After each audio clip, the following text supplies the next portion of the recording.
নমস্কার বন্ধুরা, আশা করি তোমরা খুব ভালো আছো। দিনটা ছিল রবিবার, কাজের চাপ মোটেও কম ছিল না। তবে এত কিছুর মাঝেও বিকেলের হালকা মিষ্টি হাওয়ায় মনটা একবার ঘুরতে যেতে চাইলো।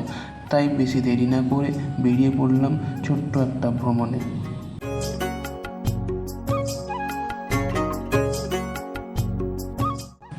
তো আমার সঙ্গে আছে সৌমেনদা।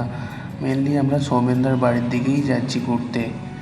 তো এইটা হচ্ছে রানীচক বাজার।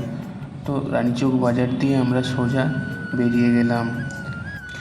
যেতে যেতে হঠাৎ একটা স্কুল চোখে পড়লো। সত্যি বলছি, রাস্তার দুপাশে এমন সুন্দর স্কুল বিল্ডিং আমি কোনো দিন দেখিনি।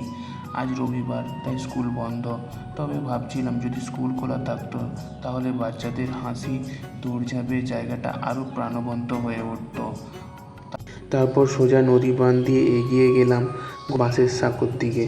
ছোটোবেলায় যে কতবার এই ধরনের সাঁকো পেরিয়ে এপার ওপার হয়ে গেছি তার হিসেব নেই।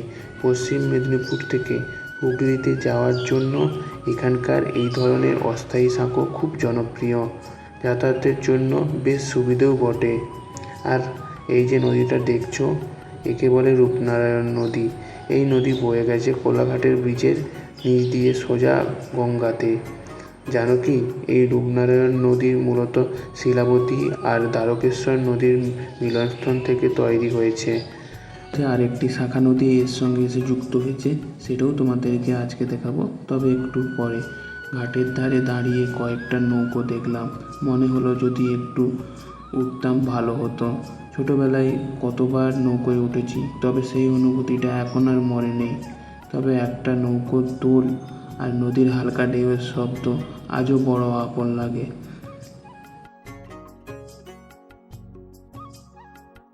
সাঁকো পেরিয়ে চলে এলাম হুগলি জেলায়।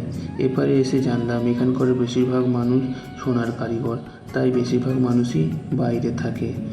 আর যারা গ্রামে থাকে তারা ধান, সবজি, পাট চাষ করে। একসময় আমাদের বাড়ির ওই দিকেও পাট চাষ হতো, এখন খুব একটা চোখে পড়ে না।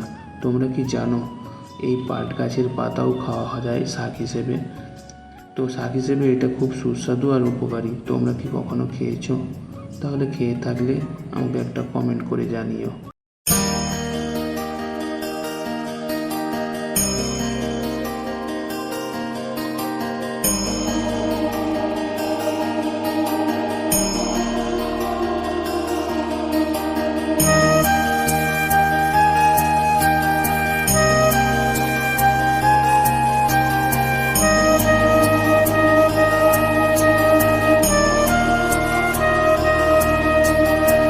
এগোতে পৌঁছে গেলাম আমাদের গন্তব্যস্থলে হানোয়া গ্রামে। তো এখানে আছে এক অপূর্ব সুন্দর মন্দির। এই মন্দিরটি শিব দুর্গার মন্দির। আর সবচেয়ে আশ্চর্যের ব্যাপার হলো মন্দিরটি দক্ষিণ ভারতীয় স্থাপত্য শৈলীতে নির্মিত। মন্দিরের ভেতরে বাইরে অসাধারণ কারুকার্য করা। মন্দিরের ভেতরে ঢুকলে দেখা যাবে শিব দুর্গার পৌরাণিক কাহিনী তুলে ধরা হয়েছে মন্দিরের দেওয়ালেতে।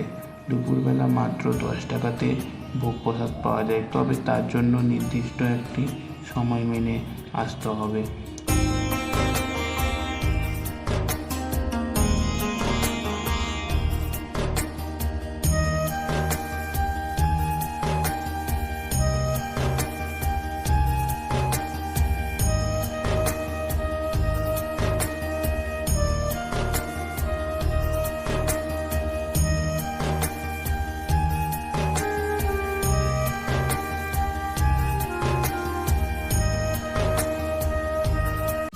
মন্দির দেখে বেরিয়ে পড়লাম পানশিউড়ির দিকে।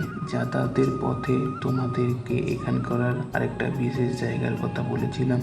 সেটা হলো এই জায়গা যেখানে রূপনারায়ণ নদীর সঙ্গে দামোদরের একটি শাখা এসে মিশেছে। এই জায়গায় দাঁড়িয়ে থাকলে একসঙ্গে 3টি জেলা দেখা যাবে। আমি যে জায়গায় এখন আছি সেটা হচ্ছে হুগলি জেলা। নদীর বাঁ দিকে আছে হাওড়া জেলা আর ডান দিকে আছে পশ্চিম মেদিনীপুর জেলা। আর এই 3 জেলার লোকেরা বাঁশের এই অস্থায়ী সাঁকোর মাধ্যমে এক জেলা থেকে অন্য জেলার যোগাযোগ স্থাপন করেছে। সত্যি এক দারুণ অভিজ্ঞতা। সন্ধে নেমে এলো, তাই রুমে ফিরতে হবে। ব্লগটা এখানেই শেষ করছি। কেমন লাগলো আজকের ভিডিওটি অবশ্যই জানাবে কমেন্টে। তোমাদের কমেন্টের অপেক্ষায় থাকবো। দেখা হবে আবার অন্য কোনো দিন অন্য কোনো নতুন জায়গা নিয়ে। ততদিন তোমরা খুব ভালো থেকো, সুস্থ থেকো। অনেক অনেক ভালোবাসা রইল তোমাদের জন্য।